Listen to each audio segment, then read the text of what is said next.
오늘의 주제는 국민의 안타까운 죽음을 총선용 도구로 악용하겠다는 민주당이라는 내용입니다. 윤석열 대통령이 이태원 참사 특별법에 대해서 제의를 요구할 것으로 알려졌습니다. 단도직입적으로 말해서 대통령이 제의 요구는 당연하다고 봅니다. 이유는 간단합니다. 더불어민주당이 밀어붙인 이태원 참사 특별법은 참사의 정치화법이기 때문입니다. 다시 말해서 재난으로 희생된 우리 국민의 안타까운 죽음마저 총선용 도구로 악용하겠다는 선언한 셈이어서 그렇습니다. 이 특별법은 2022년 10월 발생한 이태원 참사의 책임자 처벌을 위해 특별조사위원회를 설치하고 최장 1년 6개월간 사건의 진상을 다시 조사하겠다는 내용입니다. 하지만 이태원 헬로윈 참사는 사고 원인이나 책임자가 이미 다 밝혀졌습니다. 좁은 골목에 감당할 수 없는 인파가 한꺼번에 몰려 넘어지면서 참사가 일어난 것이라는 것이 경찰 조사 결과입니다. 이 조사 결과 이외에 달리 더 나올 만한 진상은 없다는 것은 누구나 다 아는 사실입니다. 그래서 당시 현장 관리와 예방 대응을 제대로 못한 서울경찰청장, 용산경찰서장, 용산구청장 등 23명에 대해서 사법 처리가 진행 중에 있습니다. 민주당은 이 일로 행안부 장관을 다수의 힘을 빌려서 탄핵 소추까지 했습니다.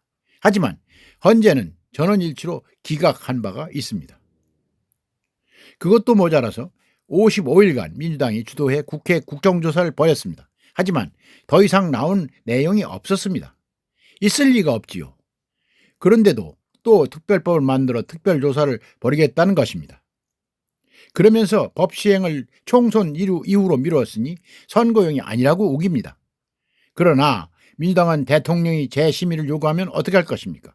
이를 규탄하며 선거 쟁점화할 게 분명합니다.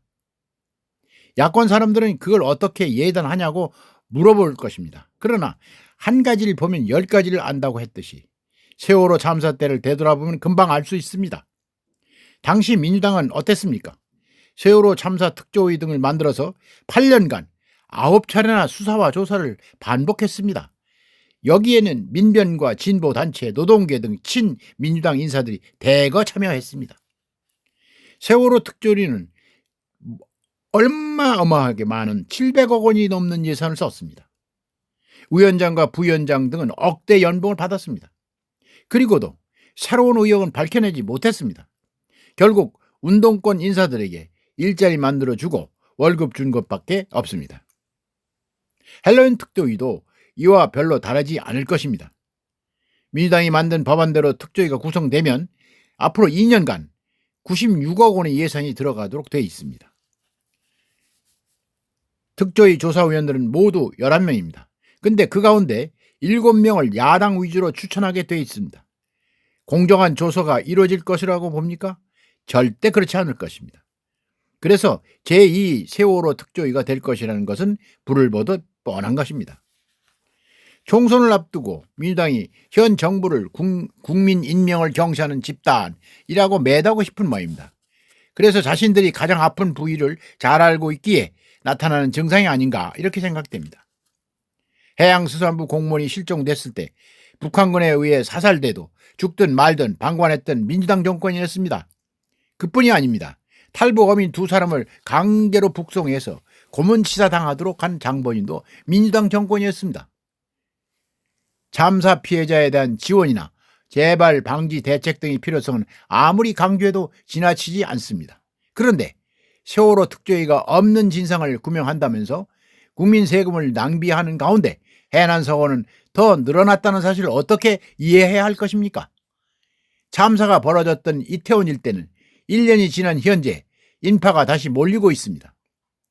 소방차와 구급차의 진입을 어렵게 하는 불법 주차도 늘었다고 합니다. 민주당은 먼저 이런 문제를 바로잡는데 당력을 집중해야 하는 건 아닙니까? 아무 성과도 없이 정장에만 끌려다녔던 세월호 특조위에 많은 국민들이 피로감을 호소했습니다. 그런 사실도 기억해야 할 것입니다. 당시 수사당국의 조사 결과는 세월호가 침몰한 것은 너무 급격히 방향을 트는 바람에 배가 심하게 기울어졌고 평형수가 규정대로 채워지지 있지도 않았기 때문에 선박의 자세가 복원되지 않았던 것이었다고 말하고 있습니다. 세월호 특조위는 이 밖에 새로운 사실을 밝혀낸 게 없습니다. 이태원 헬로윈 참사의 원인은 경찰 조사 결과와 같이 좁은 경사로에 갑자기 인파가 몰렸다는 데서 찾을 수 있습니다. 당시 문재인 정권은 코로나를 핑계로 사람들이 모이는 것을 원천적으로 봉쇄했었습니다. 그러나 새 정부인 윤석열 정부는 집회의 자유에 대한 모든 제한을 일거에 해제했습니다. 잘못했다면 그것이 바로 잘못입니다. 그런데 젊은이들은 그동안 억눌렸던 욕구를 마음껏 발산할 수 있는 절호의 기회가 마침 헬로윈 축제였던 것입니다. 물론 경찰이 적절하게 인원을 통제했더라면 그런 대형 사고는 발생하지 않았을 수도 있습니다. 그러나 경찰이 통제하려면 지침이 있어야 하지요. 아무런 근거도 없이 국민의 일반적 행동의 자유를 통제할 수 없는 것입니다. 하지만 특조위가 그런 지침을 만들기 위한 조직이 될지는 아무도 모릅니다. 따라서 헬로윈 특조위가 제2 세월호 특조위가 안 되려면 제1을 통해서 보완하고 다시 상정하는 게 옳습니다. 다시 말해서 특별법은 공정하고 국론 분준이 안 되고 피해자를 추모하고 유족을 위로하고 보상을 강화하는 방향으로 수정 보완해야 할 것입니다. 그러면 여당인 국민의힘도 수정 보완된 입법안에 찬성할 것으로 봅니다. 오늘은 여기까지입니다. 시청해 주셔서 감사합니다.